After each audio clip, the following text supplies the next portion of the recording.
Good morning. Lovely foggy morning this morning.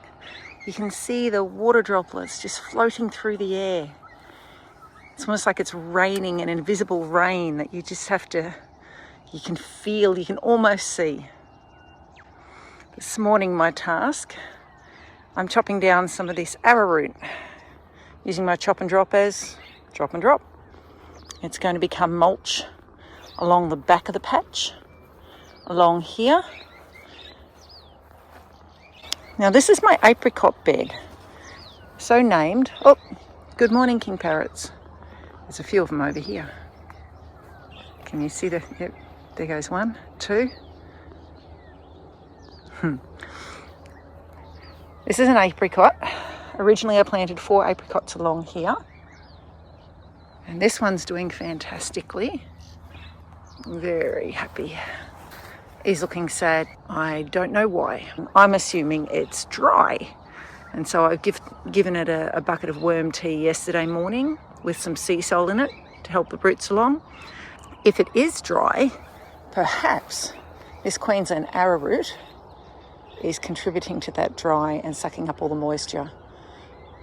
So I'm hoping that chopping and dropping will mean they don't take up so much moisture, and I'll be putting more moisture along the mulch row, which will help the other plants stay moist.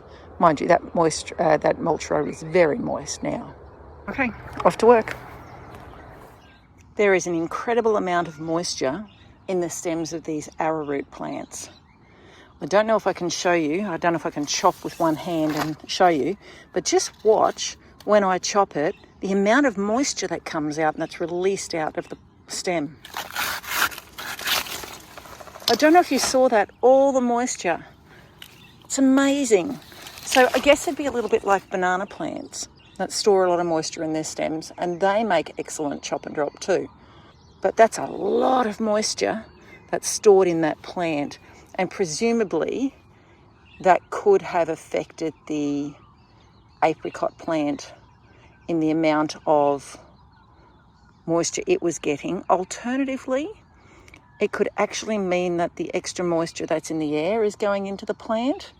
It does catch a lot of moisture on the leaf. Okay, all chopped and dropped. I also pruned the lemongrass I've got growing here, and lemongrass became mulch for the chop and drop. Don't want weeds there either. And all the rest of the chop and drop I lay on the row behind the fruit trees.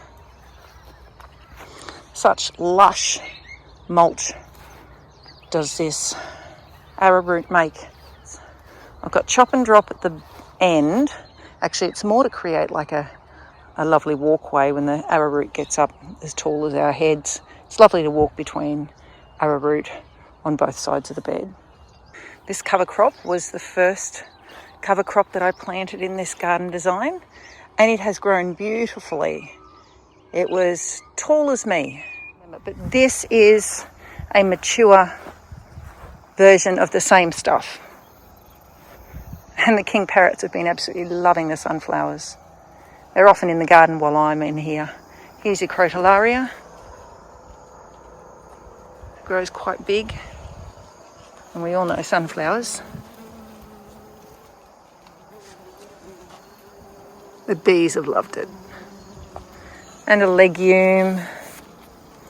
Another legume. It's possibly the same one. Best time to prune a plant is when it can recover, when there's plenty of moisture in the soil, and when its roots can share the nutrients from other plants to itself and from itself to other plants. I have chopped down this cover crop and I have all this biomass. I probably should have stood on the other side and chopped it and dropped it on the other side. Now I've got to carry it all the way around. And once I've put this in place, then I'll put all the Queensland arrowroot on top. And here we have it, all chopped and dropped. Looking very different from how it looked a week ago. And a cover crop has done a great job of protecting this ground. It is so moist under there. Yes, it's been raining, but It is very moist and spongy underneath there. So that cover crop has really done magic for the soil.